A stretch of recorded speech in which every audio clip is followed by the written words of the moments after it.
Start करते हैं application of definite integration.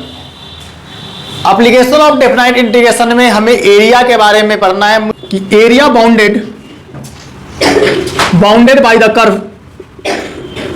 The curve and x axis. मतलब ऐसा पार्ट का एरिया निकालना है जो कर्व और एक्स एक्सिस से बाउंडेड हो। कर्व और एक्स एक्सिस से बाउंडेड रीजन का हमें एरिया फाइंड आउट जब करने के लिए बोलेगा तो क्या, और हमें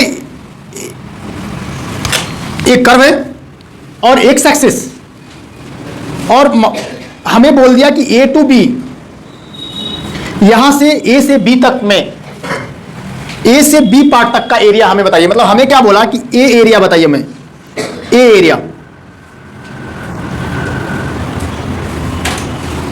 हमें बोल दिया गया कि ये जो पार्ट है, इस जो सैडेड रीजन है, इस सैडेड रीजन का एरिया बताइए।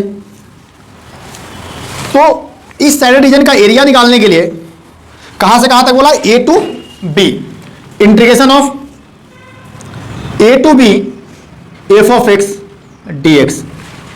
जब आप फंक्शन को इंटीग्रेट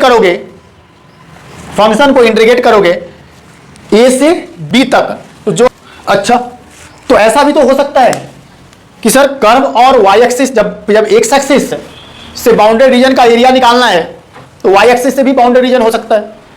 यस, तो नेक्स्ट जो हमें पढ़ना है वो पढ़ना है area bounded by the curve and y axis. Okay, तो आप सब मान लो कि ये कोई आपका कर्व है, एक कर्व जो है तो x is equal to g of y है, और कर्व और वाई एक्सिस से जो बाउंडेड रीजन है उस रीजन का एरिया आपको निकालने के लिए बोल दिया। मींस इस बार हमें एरिया निकालने के लिए बोला है, सी टू डी मान लीजिए इसे। तो कैसे निकालेंगे हम लोग area? Area is equal to integration of c to d g of y d y. तो जब एक्स एक्सिस से bounded curve and x axis से बाउंडेड रीजन का एरिया निकालने के लिए बोलेगा तो हम एक्स के रिस्पेक्ट में यहां इंटीग्रेट करेंगे। किसके रिस्पेक्ट में करेंगे? एक्स के रिस्पेक्ट में। और जब कर्व और वाई एक्सिस से बाउंडेड रीजन का एरिया फाइंड आउट करने के लिए बोलेगा तो हम लोग वाई के रिस्पेक्ट में इंटीग्रेट करेंगे। Area bounded by the curve, हमें एक कर्व दिया हुआ है y is equal to sine x.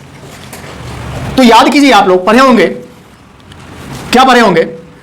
हमें कर्व है y is equal to sine x, और इस फंक्शन का ग्राफ आपने पढ़ा होगा ट्रिग्नोमेट्रिक फंक्शन में कि साइन एक्स का जो ग्राफ होता है वो कुछ ऐसा होता है, इधर भी जाता है कुछ ऐसे, इस तरह से। कैसा होता है? ऐसा है ना। ए पार्ट कितना होता है? 1, और ए पार्ट कितना होता है? -1। हम लोग जानते हैं कि साइन एक्स का रेंज क्या होता है? -1 से 1, और डोमेन क्या होती है? रियल। अब हमें बोला है कि y is equal to sine x, a function दिया हुआ है, the x axis x is equal to 0 to π/2। हमें 0 से π/2 यहां पे 0 से π/2 तक जो रीजन बाउंडेड है उस बाउंडेड रीजन का हमें एरिया निकालने के लिए बोला है। मतलब ए हमें निकालने के लिए बोला है। हम इसके आगे कर्व नहीं भी बनाएंगे तो चलेगा, हमें ए रीजन निकालने के लिए बोला है। आपको 0 से पाई भी बोल सकता है। हमें रीजन ए निकालने के लिए बोला है कि ए बाउंडेड रीजन का एरिया निकालिए। कहां से कहां? 0 से π/2। और क्या है? कर्व मेरा है y is equal to sine x. किसका ग्राफ है? y is equal to sine x. अब हमें इसका एरिया निकालने के लिए बोला है, तो क्या लिखेंगे? द रिक्वायर्ड एरिया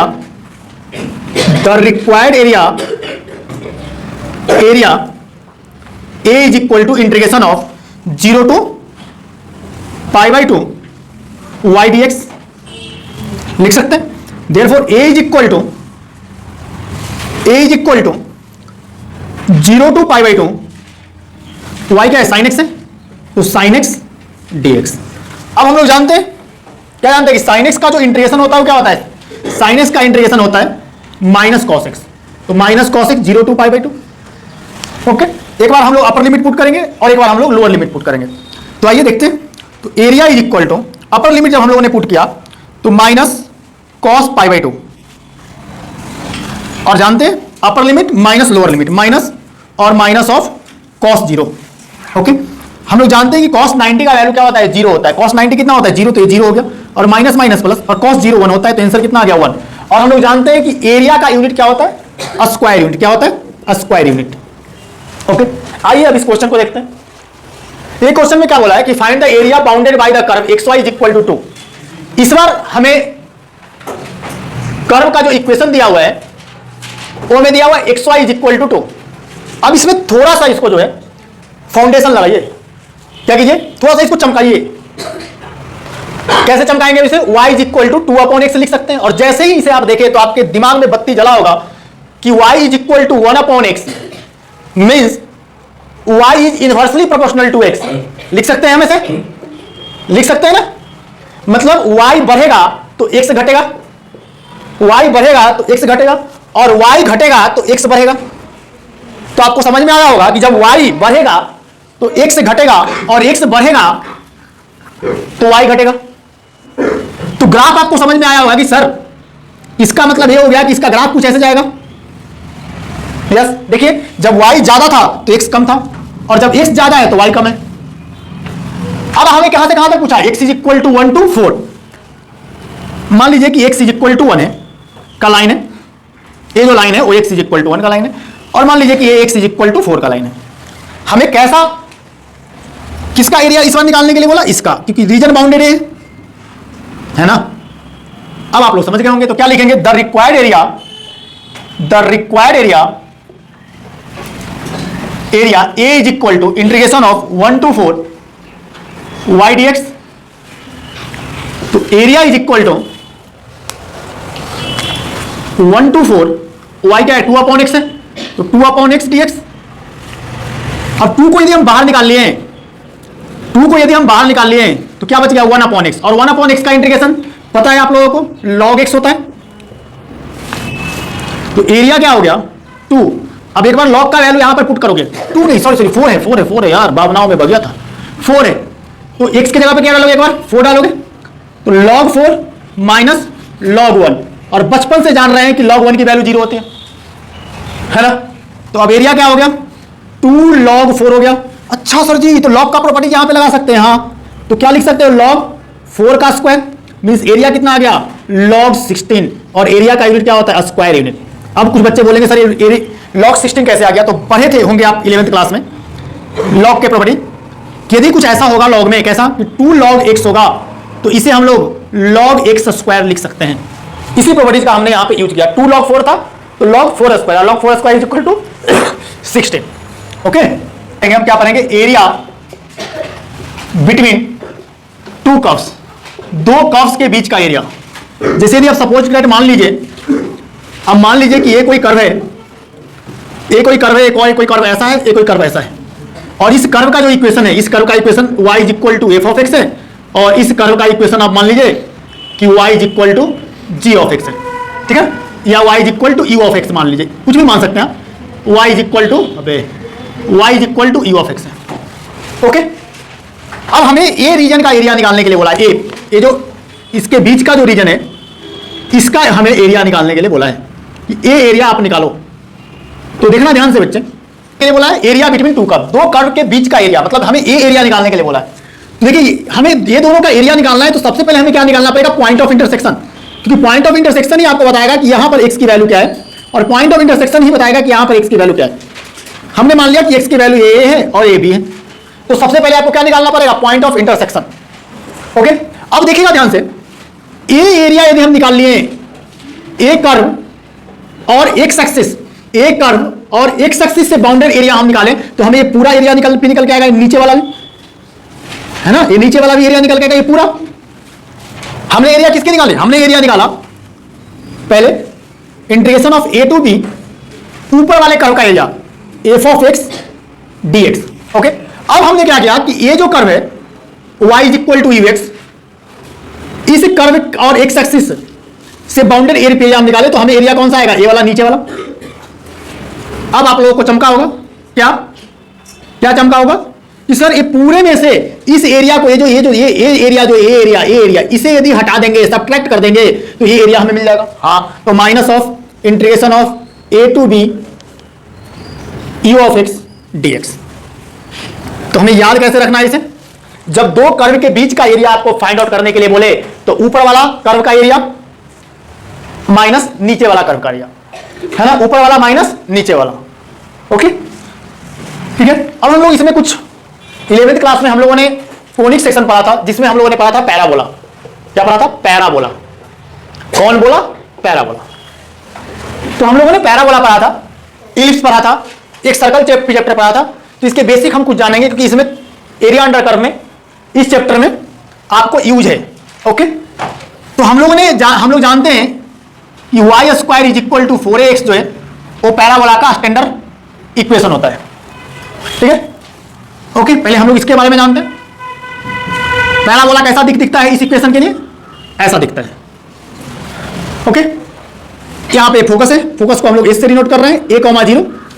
ओके, तो a,0 मींस इसका डिस्टेंस जो है यहां से, इसकी जो डिस्टेंस जो है वो a है।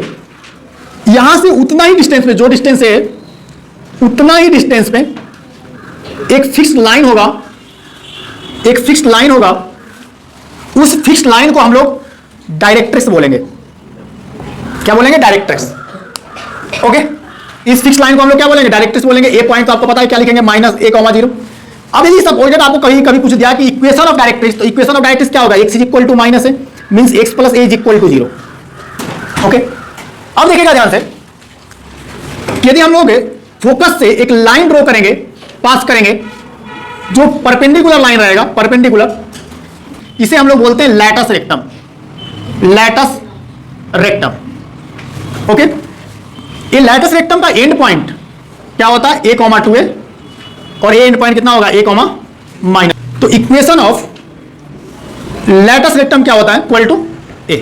ये आपका कहलाता है इक्वेशन ऑफ लैटस रेक्टम। यदि आपसे कभी पूछ दिया कि length of latus rectum, length of latus rectum क्या होता है? ए डिस्टेंस क्या है? 2a, ए डिस्टेंस क्या है? 2a, तो दोनों को ऐड करेंगे तो क्या हो जाएगा? 4a to minus 4ax।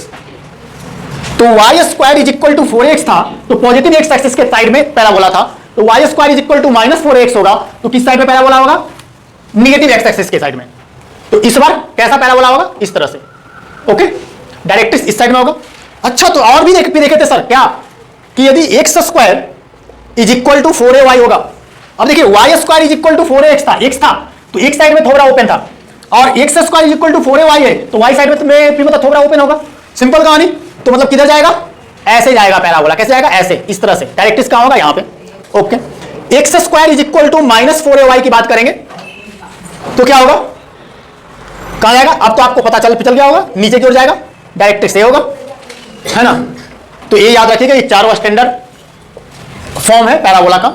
Y square, है ना, कुछ ऐसा इलिप्स। ओके, ए पॉइंट क्या होता है सर जी? तो a,0। ए पॉइंट क्या होता है सर जी? तो 0,b। इक्वेशन ऑफ इलिप्स क्या होता है? X square upon a square plus y square upon b square is equal to 1।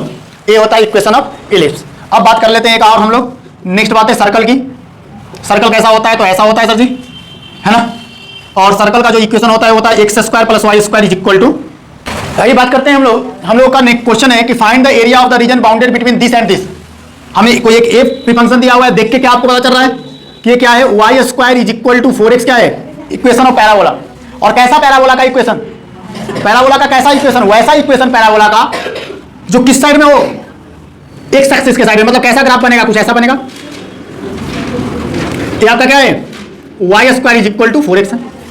अब क्या बोला है कि y is equal to x and y is equal to x. Y square is equal to 4x and y is equal to x के बीच में जो bounded region है, y square is equal to 4x and y is equal to x, parabola and line से जो bounded region है उस bounded region का एरिया निकालना है। तो y is equal to x. अच्छा, अच्छा, हमें कौन सा एरिया चाहिए? हमें ये एरिया चाहिए गुरु, ये हाँ, हवा है अपना ये एरिया। एक काम करो सर, x किसके साथ? 2x के साथ बताएंगे ना तो क्या होगा ना, थोड़ा सा तुम लोगों को अटपटांग जाएगा, इसलिए x के साथ ही जान लो। 2x के साथ नेक्स्ट टाइम में, अगले क्वेश्चन में देखेंगे इसके बाद, है ना। तो y इक्वल टू एक्स का ग्राफ आएगा।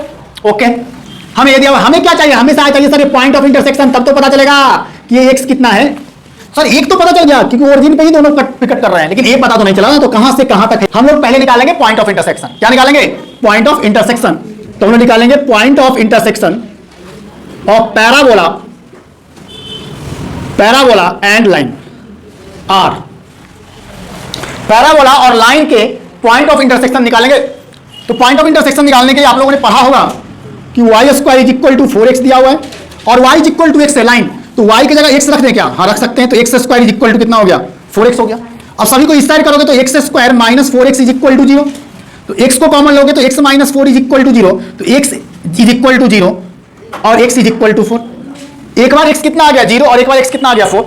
अब x को 0 रखोगे तो y भी 0, मतलब एक कोऑर्डिनेट कितना हो गया? 0,0। अच्छा, और एक कोऑर्डिनेट कितना होगा? 4,4। x का वैल्यू 4 रखो, y भी 4 देगा, है ना। तो x इज इक्वल टू कितना आ गया? ये आ गया 4 आपका। अब हमें क्या निकालना है? ए एरिया, मतलब दो कर्व के बीच का एरिया। तो पढ़े थे ऊपर वाला माइनस नीचे वाला, ऊपर वाला माइनस नीचे वाला। तो कैसे निकालेंगे? कैसे निकालेंगे? कहां से कहां तक? 0 से 4 तक। तो एरिया इज इक्वल टू, आप लोग लिख लीजिएगा the required area. The required area आप लोग लिख लीजिएगा। तो एरिया इज इक्वल टू कहां से? 0 to 4। ऊपर वाला कर्व क्या है? y square is equal to 4x। तो हम लोग y लेते हैं ना, तो हम इसको कैसे बना सकते हैं कि y square is equal to 4x है, तो y इज इक्वल टू क्या हो जाएगा? y इज इक्वल टू हो जाएगा प्लस माइनस 2x, यस ना। और y is equal to plus minus 2x होगा। अब हम पॉजिटिव ले या नेगेटिव ले तो ये आपको फोटो बताएगा। फोटो कहां पर है? फर्स्ट पॉइंट, और फर्स्ट पॉइंट में तो क्या होगा? पॉजिटिव या नेगेटिव? पॉजिटिव। तो हम पॉजिटिव लेंगे तो 2x ऊपर वाला। ओ ना, 2x कैसे आएगा यार? 2√x आएगा ना। क्या भावनाओं में बहते हो? 2√x clear. अब ऊपर वाला माइनस, तो ऊपर वाला हो गया माइनस। नीचे वाला क्या है? 0 to 4 क्या है? y is equal to x, तो x dx। आई बात है समझ। अब हम लोग जानते हैं कि ये 2 को जैसे ही बाहर निकालेंगे, 2 को जैसे ही बाहर निकालेंगे तो √x का इंटीग्रेशन होता है 2/3 √x raise to 3। Okay okay. और 0 to 4, 0 to 4। अब इस x का इंटीग्रेशन यदि हम लोग देखेंगे तो x का इंटीग्रेशन क्या होता है? x स्क्वायर अपॉन 2, और ये होता है 0 to 4। ओके। अब बात करेंगे कि a इज इक्वल टू 2 को 2। अब देखिए 0 रखेंगे तो 0 हो जाएगा। अब 4 देखिए, हाँ 4 रखेंगे, 4। तो 4 का क्यूब कितना? 4 का क्यूब 64, और 64 का स्क्वायर रूट कितना? 64 का स्क्वायर रूट कितना? 8। आगे बात समझ। अब देखिए यहाँ पे फिर से, अब 4 रखेंगे तो 4 का स्क्वायर 16 अपॉन 2, 2 8 जा दिस। तो a इज इक्वल टू कितना आ गया? 2 2 जा 4, 4 8 जा 32, 32/3 माइनस 8, 32/3 माइनस 8। अब देखिए 3 8 जा 24, तो 32 minus 24 is equal to 8, 8/3 square unit. समझ गए? क्या इसका शॉर्ट ट्रिक आपको सीखना है तो सीखिए शॉर्ट ट्रिक। कहां काम आएगा? सीईटी में। कैसे होता है शॉर्ट ट्रिक? जब भी एरिया और लाइन और कौन बोला? पैराबोला। लाइन और पैराबोला के बीच का एरिया निकालने के लिए बोलेगा तो हमें कैसा पैराबोला है? ये है y square is equal to 4x का पैराबोला है, और y square is equal to 4x दिया हुआ है, मतलब ये कितना? a1 है। और लाइन का इक्वेशन क्या होता है? y is equal to mx होता है, और लाइन हमें दिया हुआ है y is equal to x। क्या दिया हुआ है? y is equal to x। तो m कितना हो गया ना? m हो गया 1। अब हमें एरिया निकालना है, तो एरिया का फॉर्मूला याद रख लो, दिलो दिमाग, 8a स्क्वायर अपॉन 3m³। अब a कितना है? 1 है, तो 1 स्क्वायर और 3 इंटू 1³। अब आपको चमक गया होगा कि जो 8/3 इतना करने के बाद आया, जो 8/3 यहां पर आ गया। तो ये आपका शॉर्ट ट्रिक है, और ये कब काम करेगा? पैराबोला और लाइन रहेगा तभी, अदरवाइज ये काम नहीं करेगा। ठीक है। अब आइए नेक्स्ट क्वेश्चन बोलता है कि find the area of the region bounded by the parabola y is equal to 4 minus x square and the x axis. अब इस बार जो पैराबोला दिया हुआ है वो चमक नहीं रहा है। क्या नहीं हो रहा है? चमक नहीं रहा है। तो देख चमकाता है। कैसे चमकेगा? इसको इधर कर दे, इसको इधर करेगा तो x square equal to 4 minus y होगा, और x square equal to 4 minus y होगा तो x square equal to minus y plus 4 होगा। अच्छा, मतलब y नेगेटिव है, और y नेगेटिव है तो किस साइड में जाएगा? डाउन, नीचे, मतलब x से किस साइड में? नीचे की ओर। मतलब कैसा सर जी? ऐसा। लेकिन जाएगा कहां से? यहां से नहीं, 4 से। कहां से? 4 से। अब देखो ध्यान से, अब बोलो कैसे? तो ऐसे minus y plus 4 is equal to 0 करेंगे तो y कितना आ जाएगा? 4 है ना। तो कहां से जाएगा? 4 से। कहां जाएगा? 4 से। यहां से। इस बार ये पॉइंट आपका 4 है। हमें एरिया कौन सा निकालने के लिए बोला सर जी? कौन सा एरिया? कौन सा? अब बोला है एक्स एक्सिस। तो एक्स एक्सिस कौन है? एक्स एक्सिस है, मतलब एक कर्व और एक्स एक्सिस से जो बाउंड्री रीजन है उसका एरिया। मतलब हमें कौन सा एरिया निकालने के लिए बोला? हमें जो एरिया निकालने के लिए बोला वो कौन बोला? ए बोला, ए वाला एरिया, ए वाला और ए वाला एरिया। अच्छा, तो सर जी हमें क्या निकालना होगा? Point of intersection. क्या निकालना होगा? Point of intersection. और पॉइंट ऑफ इंटरसेक्शन निकालने के लिए एक्स एक्सिस का इक्वेशन पता है, एक्स एक्सिस हम पता करेंगे। तो हम क्या करेंगे? Equation of x axis is y is equal to 0। X axis का इक्वेशन क्या होता है? y is equal to 0। अब हमें पॉइंट ऑफ इंटरसेक्शन निकालना है। देखो ध्यान से, y डायरेक्ट कर दो यहां से, देखो ए पर y की जगह 0 पुट करोगे तो x square is equal to minus 0 plus 4, तो x square is equal to 4, तो x is equal to plus minus 2। अच्छा, तो यहां पर माइनस 2,0 है, हाँ, और यहां पर क्या है? 2,0 है। ओके, अब एक बात को और ध्यान में रखिएगा, इसको दो तरीके से आप कर सकते हो। कितने तरीके से? दो तरीकों से। या तो -2 से 2 कर दो, या तो -2 से 2 इंटीग्रेट कर दो, या तो 0 से 2 इंटीग्रेट करके 2 से मल्टीपल कर दो। 0 से 2 इंटीग्रेट करके 2 से मल्टीपल कर दो, क्योंकि जो एरिया ये है ना वही एरिया ये, दोनों एरिया इक्वल है। अब 2 से मल्टीपल कैसे सर जी? कैसे कैसे? ऐसे ऐसे, देखो देख देख, ऐसे कैसे कैसे, ऐसे ऐसे। तो एरिया इज इक्वल टू, नाम दे दे इसको, नाम दे दे ए, ओ ए बी सी। तो the required area A is equal to area of O A B C O. अच्छा, तो एरिया इज इक्वल टू क्या लिख सकते हैं? 2 into area of O A B O लिख सकते हैं, हाँ लिख सकते हैं, ओ ए बी ओ लिख सकते हैं, है ना? तो एरिया क्या हो गया? 2 इंटू इंटीग्रेशन ऑफ कहां से कहां तक? 0 से 2 तक। क्यों 0? क्योंकि ये ओरिजिन है। 0 से 2 तक क्या है? क्या है ग्राफ? ए। तो y इज इक्वल टू क्या हो जाएगा? 4 माइनस एक्स स्क्वायर dx। अब इसको इंटीग्रेट करेंगे तो 2 तो है ही, इंटीग्रेट कर रहे हैं तो 4 का integration 4x minus x square का इंटीग्रेशन पता है आपको, x क्यूब अपॉन 3 और 0 to 2। अब यहां पर आप क्या करेंगे? अपर लिमिट को रखेंगे और लोअर लिमिट को रखेंगे, अपर लिमिट को रखेंगे एंड लोअर लिमिट को रखेंगे, और माइनस करेंगे तो क्या साग बोल कर निकल जाऊं? मतलब